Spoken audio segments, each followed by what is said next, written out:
Good morning students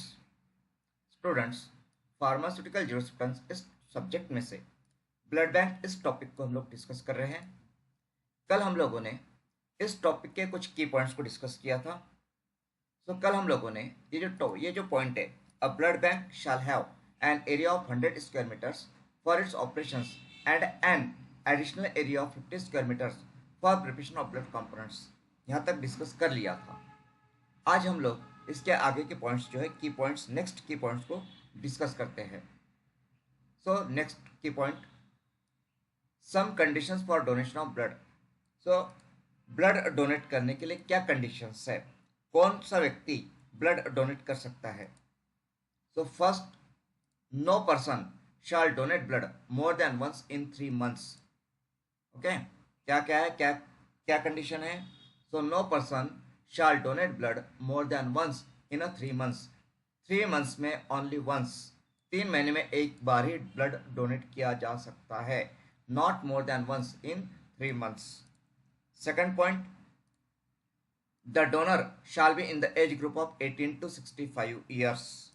okay, तो donor का age group क्या होना चाहिए, तो डोनर का एज ग्रुप 18 to 65 ईयर्स का होना चाहिए, not less than 18 years and not above, not more than 65 years। The donor shall not be less than 45 kilogram। minimum weight कितना होना चाहिए डोनर का, तो not less than 45 kilograms। okay, next, hemoglobin which shall not be less than 12.5 gram per deciliter। hemoglobin level कितनी होनी चाहिए, 12.5% ग्राम percent. Okay, मतलब 12.5 ग्राम पर डेसीलीटर। मतलब यदि कोई एनीमिक पर्सन है, एनीमिक जिसे एनीमिया है, तो ऐसा पर्सन ब्लड डोनेट नहीं कर सकता है। Anaemic person can not donate blood. Next condition, whole blood volume collected and weight of the donor. 350 ml blood can be collected from a donor of 45 kg weight। 450 ml blood can be collected from a donor whose weight is above 55 kg, and for apheresis weight of the donor should be 50 kg। then the conditions for donation of blood, तो क्या conditions हैं हम एक बार फिर से revise कर लेते हैं। first, no person shall donate blood more than once in 3 months। second, the donor shall be in the age group of 18 to 65 years। third, the donor shall not be less than 45 kilogram। fourth, hemoglobin which shall not be less than 12.5 gram per deciliter। and fifth one, whole blood volume collected and weight of the donor। 350 ml blood can be collected from a donor of 45 kg weight। 450 ml blood can be collected from a donor whose weight is more than 55 kg, and for apheresis weight of the donor should be 50 kg। okay, now next key point, the blood intended for transfusion shall not be frozen at any stage। ध्यान रखिए क्या कहा गया है कि the blood intended for transfusion shall not be frozen at any stage। then next key point, a colored label shall be put on every bag containing blood। the following color scheme for the said labels shall be used for different groups of blood। कौन से blood group के लिए कौन से colour का label bag के ऊपर, blood bag के ऊपर यूज करना चाहिए। ओके, कौन से ब्लड ग्रुप के लिए कौन से कलर का लेबल ब्लड बैग पे लगाना चाहिए। दिस इज इंपॉर्टेंट, इस पे कई बार एमसीक्यूज पूछे गए हैं। ब्लड ग्रुप ए ब्लड ग्रुप के लिए जो कलर है वो येलो कलर है। बी ब्लड ग्रुप के लिए पिंक कलर का लेबल होता है। ए बी ब्लड ग्रुप के लिए व्हाइट कलर का लेबल होता है। एंड ओ ब्लड ग्रुप के लिए ब्लू कलर का लेबल होता है। Okay, blood group A yellow colour label, blood group B pink colour label, blood group A B white colour label and blood group O blue colour label. ये याद रखिए, IMP है। Then next की point, whole blood should be stored at 2 to 6 degrees centigrade in plastic blood bags। Whole blood whole blood जो collect किया गया है जिसमें कि एंटीकोगुलेंट भी होता है, तो whole blood should be stored at 2 to 6 degrees centigrade in plastic blood bags. Then next point, immediately after collection, the blood shall be placed at 2 to 6 degrees centigrade except if it is used for component preparation. It will be stored at 20 to 24 degrees centigrade until the platelets are separated. मतलब यदि जो blood हमने collect किया है उससे यदि component preparation करना हो या प्लेटलेट्स सेपरेट करना हो तो उस ब्लड को 20 टू 24 डिग्री सेंटीग्रेड पे स्टोर किया जाता है। अदरवाइज जो ब्लड कलेक्ट किया गया है उसे 2 टू 6 डिग्री सेंटीग्रेड पे स्टोर करना चाहिए। Then next, deep freezers maintaining a temperature between -30 degree centigrade to -40 degree centigrade and -75 degree centigrade to -80 degree centigrade are needed for processing of blood components from whole blood by a blood bank. So, whole blood में blood components की processing के लिए deep freezers की जरूरत होती है जिसका कि temperature -30 to -40 and -75 to -80 degree centigrade तक होता है। Next point, whole blood red cell concentrate should be transported at 10 degree centigrade plus minus 2 degree centigrade. Transportation, अगर स्टोर करना है होल ब्लड को तो स्टोरेज के लिए हम लोग 2 to 6 डिग्री सेंटीग्रेड का यूज़ करते हैं। मतलब होल ब्लड को 2 to 6 डिग्री सेंटीग्रेड पे स्टोर किया जाता है। बट यदि हमें whole blood and red cell concentrate को ट्रांसपोर्ट करना है तो ट्रांसपोर्टेशन के लिए 10 plus minus 2 degree centigrade temperature की जरूरत होती है। प्लेटलेट और granulocyte concentrate stored and transported at 22 degree centigrade plus minus 2 degree centigrade. So platelets and granulocyte concentrate के लिए स्टोर करने के लिए एंड ट्रांसपोर्टेशन के लिए 22 प्लस माइनस 2 डिग्री सेंटीग्रेड की जरूरत होती है। Then when these are issued for transfusion, these should be thawed at 37 degree centigrade prior to issue. So यदि जब भी होल ब्लड जो है ट्रांसफ्यूजन के लिए भेजा जा रहा हो या ट्रांसफ्यूजन के लिए इशू किया जाता है तो उसे इशू करने से पहले 37 डिग्री सेंटीग्रेड पे मेंटेन करना चाहिए। सो इस सभी टेम्परेचर्स आपको याद होना चाहिए। 2 to 6 डिग्री सेंटीग्रेड कब लगता है, किसके लिए लगता है। देन 20 to 24 डिग्री सेंटीग्रेड किसके लिए होता है। Then -30 to 40 -40 degree centigrade, -75 to -80 degree centigrade, then 10 degree centigrade plus minus 2 degree centigrade, then 22 degree centigrade plus minus 2 degree centigrade, then 37 degree centigrade। तो ये जो टेम्परेचर्स है ये टेम्परेचर्स किस लिए है ये आपको याद होना चाहिए, इन पे एमसीक्यूज पूछे जाते हैं। Next point, the cryoprecipitate should be kept at -30 degree centigrade और लोअर अप टू 1 ईयर। जो क्रायोप्रेसिपिटेट होता है वो 1 ईयर तक स्टेबल होता है -30 डिग्री सेंटीग्रेड या लोअर टेम्परेचर पे। Then whole blood collected in anticoagulant citrate phosphate dextrose solution CPD should have an expiry date not exceeding 21 days after phlebotomy. Phlebotomy मतलब जो ब्लड कलेक्ट करने की प्रोसीजर है, ब्लड कलेक्शन की procedure या blood draw करने की प्रोसीजर, मतलब जो डोनर है डोनर से ब्लड निकालने की जो प्रोसीजर है या डोनर से ब्लड कलेक्ट करने की जो प्रोसीजर है, that procedure is known as phlebotomy. Okay, तो फ्लेबोटोमी करने के बाद में या डोनर से ब्लड निकालने के बाद में वो ब्लड यदि हम साइट्रेट फॉस्फेट डेक्सट्रोज सॉल्यूशन इस एंटीकोगुलेंट के साथ में मिक्स कर रहे हैं या उस ब्लड में हमने साइट्रेट फॉस्फेट डेक्सट्रोज सॉल्यूशन या एंटीकोगुलेंट मिक्स किया है तो उस होल ब्लड का जो एक्सपायरी डेट होता है it is not exceeding 21 days. 21 days से ज़्यादा हो नहीं सकता। सो होल ब्लड में anticoagulant citrate phosphate dextrose solution है तो उस होल ब्लड का एक्सपायरी पीरियड ये 21 डेज से ज़्यादा का नहीं हो सकता। Then next, whole blood collected in anticoagulant citrate phosphate dextrose with adenine, that is CPDA1, should have an expiry date not exceeding 35 days after phlebotomy. So whole blood में यदि antioxidant citrate phosphate dextrose with adenine है, with adenine short में CPDA1, तो उसका expiry date ये 35 days से ज्यादा का नहीं हो सकता. Then whole blood in heparin solution should have expiry period not exceeding 24 hours after collection. So ध्यान दीजिए, यदि एंटीकोगुलेंट होल ब्लड में जो एंटीकोगुलेंट है वो यदि साइट्रेट फॉस्फेट डेक्सट्रोज सॉल्यूशन है तो उसका एक्सपायरी डेट ये 21 डेज से ज़्यादा नहीं हो सकता. यदि anticoagulant citrate phosphate dextrose with adenine है तो उसका एक्सपायरी डेट 35 डेज से ज़्यादा नहीं हो सकता. यदि होल ब्लड में हिपैरिन एंटीऑक्सीडेंट है तो उसका एक्सपायरी पीरियड 24 आवर्स से ज़्यादा का नहीं हो सकता.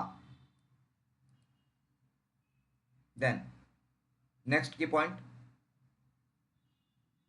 The interval between two blood donations should be at least 12 weeks. Okay, क्या बोला है? Interval between two blood donations should be at least 12 weeks. Then next point, anticoagulant solutions. तो कौन से एंटीकोगुलेंट सॉल्यूशंस होल ब्लड में यूज किए जा सकते हैं? तो इसमें साइट्रेट फॉस्फेट डेक्सट्रोज सॉल्यूशन है, citrate phosphate dextrose adenine solution है. So the anticoagulant solution must B sterile and pyrogen free. Then next point, the approval of blood storage facility in community health centres, primary health centres और any other hospitals is valid up to a period of 2 years from the date of issue unless suspended or cancelled. Okay, so the approval of blood storage facility, यहाँ पे blood storage facility बोला गया है, blood bank या blood centre नहीं कहा गया है. मतलब कम्युनिटी हेल्थ सेंटर में या प्राइमरी हेल्थ सेंटर्स में, मतलब जो हॉस्पिटल्स है उन हॉस्पिटल्स में जो ब्लड स्टोरेज फैसिलिटी होती है, तो ब्लड स्टोरेज फैसिलिटी की जो वैलिडिटी होती है that is up to a period of 2 years from the date of issue. Okay, so the approval of blood storage facility in community health centres, primary health centres और any other hospitals is valid up to a period of 2 years from the date of issue. मतलब जिस date को approval issue किया गया है blood storage facility के लिए, उस डेट से 2 years तक की उसकी उस अप्रूवल की वैलिडिटी होती है, not more than 2 years unless suspended और कैंसल्ड. ओके, सो स्टूडेंट्स, यहाँ पे हमने ये ब्लड बैंक है that is schedule F part 12B and part 12C of drugs rules. So इसके कुछ इंपॉर्टेंट की पॉइंट्स हमने यहाँ पे डिस्कस किए हैं. अब हम लोग इसके कुछ MCQ डिस्कस कर लेंगे. So MCQ first, the process by which blood drawn from a donor after separating plasma or platelets or leukocytes is retransfused simultaneously into the said donor is known as. Option A apheresis, option B erythrocytapheresis, option C pheresis and option D transfusion. So जो definition है, तो कल जब हमने की point discuss किया तो उन की पॉइंट्स में सबसे पहला जो पॉइंट था वो ये था apheresis. So apheresis what is it? So apheresis it is the process by which blood drawn from a donor after separating plasma or platelets or leukocytes is retransfused simultaneously into the said donor. So ये जो हमारा question है, question number 1, इसका correct answer है option A apheresis. Now second question, question number 2, the blood drawn from the patient for retransfusion into himself later on is known as. Option A apheresis, option B autologous blood, option C homologous blood and option D heterologous blood. So students, यदि आपने की points को पढ़ा होगा, समझा होगा, तो आपको पता है यहाँ पे सेकंड डेफिनेशन दी गई ऑटोलॉगस ब्लड की. So autologous blood, so the blood drawn from the patient for retransfusion into himself later on. So ये जो हमारा सेकंड क्वेश्चन है The blood drawn from the patient for retransfusion into himself later on is known as, so correct answer is option B, autologous blood. Okay, then next question, question number 3. Schedule F, drugs rules 1945, defines blood as option A, whole human blood drawn from a donor and mixed with an anticoagulant. Option B, whole human blood drawn from a donor and without an anticoagulant. Option C, blood plasma drawn from a donor and mixed with an anticoagulant. And option D, blood component separated from blood. So ये भी definitions हम लोगों ने कल discuss की थी, blood की definition है ये. तो यहाँ पे blood, so whole human blood drawn from a donor and mixed with an anticoagulant. So blood mixed with an anticoagulant, that is the whole blood.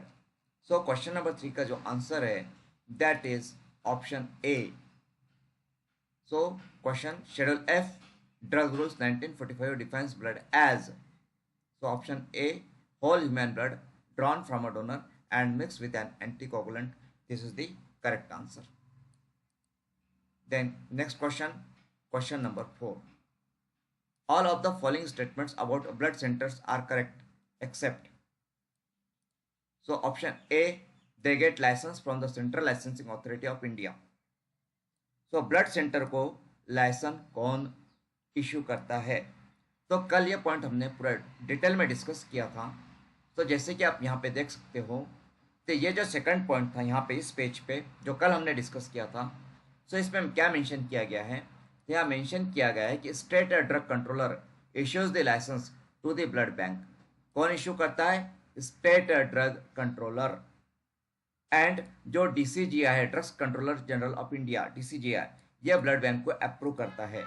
और जो स्टेट और union territory blood transfusion council होता है, वो जो application होता है licence के लिए, ब्लड बैंक के लाइसेंस के लिए जो एप्लीकेशन होता है, उसे वो अप्रूव करता है.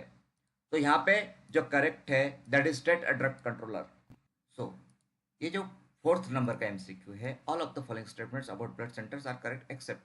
तो यहाँ पे जो फर्स्ट हमारा स्टेटमेंट है, ये फर्स्ट स्टेटमेंट ही रॉन्ग है, क्योंकि ब्लड सेंटर्स या ब्लड बैंक को जो लाइसेंस मिलता है वो सेंट्रल लाइसेंसिंग अथॉरिटी के द्वारा नहीं मिलता है, तो वो स्टेट ड्रग कंट्रोलर से मिलता है.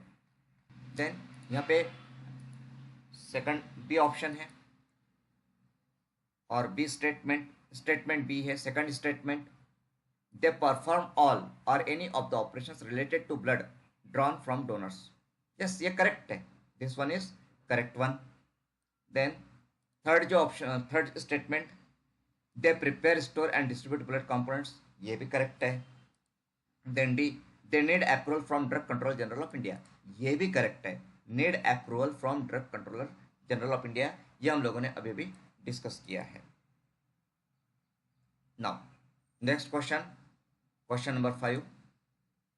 सो स्टूडेंट्स, यहाँ पे आपको एक बात ध्यान रखना है, ये की पॉइंट समझने के बाद में और एमसीक्यूज को समझ लेने के बाद में आपको ये जो www.pharmalabacademy.com वेबसाइट है, इस वेबसाइट पे जाकर के आपको प्रैक्टिस टेस्ट सॉल्व करना है, ये ध्यान दीजिए. So next question, question number 5. A drug prepared, obtained, derived or separated from a unit of blood drawn from a donor is known as, option A, blood product, option B, blood component, option C, both A and B, and option D, hematinic. Now इस question का answer देने से पहले या answer को discuss करने से पहले हम नेक्स्ट क्वेश्चन भी पढ़ लेते हैं. सो नेक्स्ट क्वेश्चन है हमारा, अ drug manufactured or obtained from pooled plasma of blood by fractionation drawn from donors is known as, option A, blood product, option B, blood component, option C, both A and B, and option D, hematinic. So ये जो question number 5 and question number 6 है, इसको कल हम लोगों ने discuss किया था. सो कल हम लोगों ने देखा था ब्लड कंपोनेंट की definition. The blood component, a drug prepared, obtained, derived or separated from a unit of blood drawn from a donor. And blood product में a drug manufactured or obtained from pooled plasma of blood by fractionation drawn from donors. तो कल मैंने आपको बताया था यहाँ पे कि यहाँ पे from a donor, single donor, a donor मतलब सिंगल डोनर से जो ब्लड लिया जाता है और फिर उससे जो ड्रग्स बनाए जाते हैं या जो ब्लड के कंपोनेंट्स को सेपरेट करके उससे ड्रग बनाए जाते हैं, so those are known as blood component. And यहाँ पे डोनर्स प्लूरल आ गया है, इसके बारे में कल मैंने आपको बताया था। तो यहाँ पे कई पर्सन्स का ब्लड कलेक्ट किया जाता है, कई सारे डोनर्स का ब्लड कलेक्ट करके वो जो ब्लड होता है उसका जो प्लाज्मा होता है, पुल्ड प्लाज्मा, उस प्लाज्मा का फ्रैक्शनेशन करके उसके कंपोनेंट्स, उसके जो कंस्टिट्यूएंट्स है उससे सेपरेट किया जाता है, उससे ड्रग बनाया जाता है। That those are known as blood product. तो यहाँ पे ये जो हमारा क्वेश्चन नंबर 5 है, a drug prepared, obtained, derived or separated from a unit of blood drawn from a donor is known as, इसका करेक्ट आंसर है option B, blood component. And जो हमारा क्वेश्चन नंबर 6 है, a drug manufactured or obtained from pooled plasma of blood by fractionation drawn from donors is known as, सो इसका correct answer है option A, blood product. Then next question, question number 7, all of the following statements about a donor are correct except, तो जो donor के conditions है, who can be a donor, ठीक है, तो ये भी हमने डिटेल में कल डिस्कस किया था एंड आज भी की पॉइंट्स में हमने इसको डिस्कस किया है। तो यहाँ पे है आपका option A, he or she donates blood voluntarily. Option B, he or she does not accept in return any consideration in cash or kind from any source. Option C, he or she should be a professional donor. And option D, he or she must be declared fit to donate blood. So जो donor की definition है, तो कल हमने इसको discuss किया था, उस डेफिनेशन को हम देख लेते हैं। सो 8 नंबर में डोनर की डेफिनेशन है, so a person who voluntarily donates blood after he has been declared fit after a medical examination for donating blood on fulfilling the criteria given hereinafter without accepting in return any consideration in cash or kind from any source, but does not include a professional donor or a paid donor, does not include a professional or a paid donor। और ये professional या paid donor क्या होता है वो भी हमने यहाँ पे डिस्कस किया था। जो 12 नंबर का डेफिनेशन है उसमें हमने देखा था professional donor, so a person who donates blood for a valuable consideration in cash or kind from any source on behalf of the recipient patient and includes a paid donor or a commercial donor। Okay, so कल हम लोगों ने ये concept जो है donor की इसको clear किया था। सो हमारा जो क्वेश्चन है, question number 7, all of the following statements about a donor are correct except, so जो फर्स्ट स्टेटमेंट है, he or she donates blood voluntarily, yes this is the correct statement. Then B, he or she does not accept in return any consideration in cash or kind from any sources, तो ये भी correct statement है। C, he or she should be a professional donor, ये गलत statement है, this is the wrong statement. Then D, he or she must be declared fit to donate blood, ये भी correct statement है। So question number 7 का जो answer है that is option C, he or she should be a professional donor। Then next question, question number 8, a person who donates blood for a valuable consideration in cash or kind from any source on behalf of the recipient patient is a, option A donor, option B professional donor, option C blood seller, option D none of the above। सो इस question को भी अभी अभी हमने ऊपर में definitions में discuss किया है, तो इसका करेक्ट आंसर है option B, professional donor. Then next question, question number 9, so in which of the following process the blood drawn from a donor is retransfused during the same sitting into the said donor? Option A leukapheresis, option B plasmapheresis, option C apheresis and option D all of the above. So यहाँ पे जो अफेरेसिस है, तो अफेरेसिस के process में जो blood होता है, जब डोनर से वो जिस किसी डोनर से ब्लड को विड्रॉ किया जाता है, निकाला जाता है, तो उसे पेशेंट को ब्लड उसी समय ट्रांसफ्यूज कर दिया जाता है। सो ये सब अफेरेसिस की प्रोसेस है। सो यहाँ पे जो क्वेश्चन नंबर 9 है इसका आंसर आएगा option D, all of the above. So ये सभी जो प्रोसेस है, ल्यूकोफेरेसिस की, प्लाज्माफेरेसिस की, अफेरेसिस की, इन सभी प्रोसेस में ब्लड को ड्रॉ किया जाता है और फिर से रिट्रांसफ्यूज कर दिया जाता है during the same setting into the said donor. Okay, Then next question, question number 10. If blood group is AB, then color level used is option A pink, option B white, option C yellow and option D blue. तो इस question को भी आज ही हमने discuss किया है। तो यहाँ पे ये हमने देखा है कि blood group and colour of the level. तो ब्लड ग्रुप ए के लिए येलो कलर का लेवल होना चाहिए, ब्लड ग्रुप बी के लिए pink colour level, blood group A B के लिए white and blood group O के लिए ब्लू। तो ब्लड ग्रुप ए बी के लिए कौन से कलर का लेवल होता है? तो व्हाइट कलर का लेवल होता है।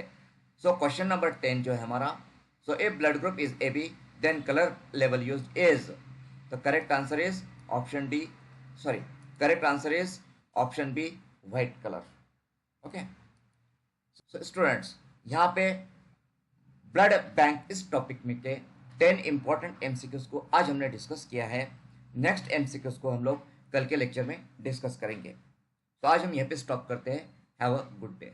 फार्मेसी सब्जेक्ट की प्रिपरेशन करने के लिए, फार्मेसी के सिलेबस का प्रॉपर प्रिपरेशन करने के लिए, आपको प्रॉपर रिवीजन करने के लिए, एमसीक्यू की प्रैक्टिस करने के लिए जो मार्केट में one of the best book available है, that is the pharmacist recruitment exam. ये बुक, इस बुक में आपको फार्मेसी सिलेबस में जो भी आपके सब्जेक्ट्स है उन सब्जेक्ट्स रिलेटेड की पॉइंट्स मिल जाएंगे।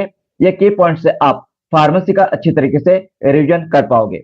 इसी के साथ साथ इस बुक में आपको 6000 प्लस इंपॉर्टेंट एमसीक्यूज मिलेंगे। इन एमसीक्यूज में पीवाईक्यू भी शामिल है। यह बुक का ऑर्डर आप हमें मतलब फार्मालैब एकेडमी को दे सकते हो। यदि आप फार्मालैब एकेडमी को इसका ऑर्डर देते हो तो आपको इस बुक पे 10% डिस्काउंट के साथ में फ्री होम डिलीवरी मिल जाएगी। इस बुक का ऑर्डर करने के लिए यहाँ पे ये ऑर्डर फॉर्म की लिंक दी गई है। यह लिंक आपको डिस्क्रिप्शन में भी मिल जाएगी। यह जो बुक है फार्मासिस्ट रिक्रूटमेंट एग्जाम, जिसको कि निराली प्रकाशन ने पब्लिश किया है, ये आपको अमेजोन पे भी अवेलेबल है। इसके अलावा जो दूसरा बुक है, सेकंड बुक है, जो कि जिससे कि आप आरआरबी के लिए भी प्रिपरेशन कर सकते हो, सभी फार्मेसी ऑफिसर एग्जाम्स के प्रिपरेशन कर सकते हो, साथ में ड्रग इंस्पेक्टर का भी आपका प्रिपरेशन होगा। तो this book is essential pharmacy review for drug inspector exam. So ये बुक भी आप, इस बुक के लिए भी आप फार्मालैब एकेडमी को ऑर्डर दे सकते हो। इस बुक में जो फार्मेसी का सिलेबस है वो सिलेबस की पॉइंट्स, उस सिलेबस के की पॉइंट्स आपको रिवीजन के लिए दिए हैं। उसी के साथ में इस बुक में मोर देन 6400 एमसीक्यूज कवर होते हैं। यह बुक जीपैट के लिए भी आप यूज कर सकते हो। इस बुक के लिए यदि आप फार्मालैब एकेडमी को ऑर्डर देते हो तो आपको इस बुक पे 10% डिस्काउंट मिलेगा विथ फ्री होम डिलीवरी मिलेगी। यह बुक आपको अमेजोन पे भी मिल जाएगा। यदि आपको हमसे डायरेक्टली कनेक्ट होना है, सीधे सीधे हमसे जुड़ना है, तो आप हमारे जो अभी रनिंग बैचेस है, एक बैच है फार्मेसी ऑफिसर की एंड दूसरी बैच है ड्रग इंस्पेक्टर एग्जाम प्रिपरेशन की। तो ये दोनों भी बैचेस आप ज्वाइन कर सकते हो। तो फार्मेसी ऑफिसर्स एग्जाम प्रिपरेशन ये बैच है, ये बैच सुबह में 9:30 को होती है एंड 4 जुलाई से ये बैच शुरू हो चुकी है। इस बैच में आपको, अगर आप ये बैच ज्वाइन करते हो तो आपको इस बैच का class recording, PDF notes, book, जो बुक हमने अभी आपको बताई थी, that is the pharmacist recruitment exam, ये बुक, ओके, ये बुक भी आपको इस बैच के साथ में study material, as a study material दी जाती है एंड यहाँ पे ऑनलाइन टेस्ट पैकेज भी आपके लिए अवेलेबल है। यदि आप pharmacy officer exam preparation, RRB की प्रिपरेशन करना चाहते हो हमारे साथ जुड़ करके, तो हमारा जो नंबर है 7588834590, इस नंबर पे आप हमसे कांटेक्ट कीजिए। एंड यदि आप ड्रग इंस्पेक्टर एग्जाम्स की प्रिपरेशन कर रहे हो, यूपीएससी ड्रग इंस्पेक्टर एग्जाम की, तो उसके लिए भी 4 जुलाई से हमारी ये बैच शुरू हुई है, drug inspector exam preparation batch. ये बैच सुबह में 8 बजे होती है। इस बैच के लिए भी, मतलब यदि आप इस बैच के लिए एडमिशन लेते हो तो आपको इस बैच का class recording, PDF notes, book, that is ये जो बुक है essential pharmacy review for drug inspector exam, ये book and online test package, ये सब कुछ आपको इस क्लास के साथ में, इस बैच के साथ में मिलेगा। यदि आप हमारी ये बैच ज्वाइन करना चाहते हो ड्रग इंस्पेक्टर के लिए, तो इसके लिए जो कॉन्टैक्ट नंबर है 7588834590, इस नंबर पे आप हमसे कॉन्टैक्ट कीजिए।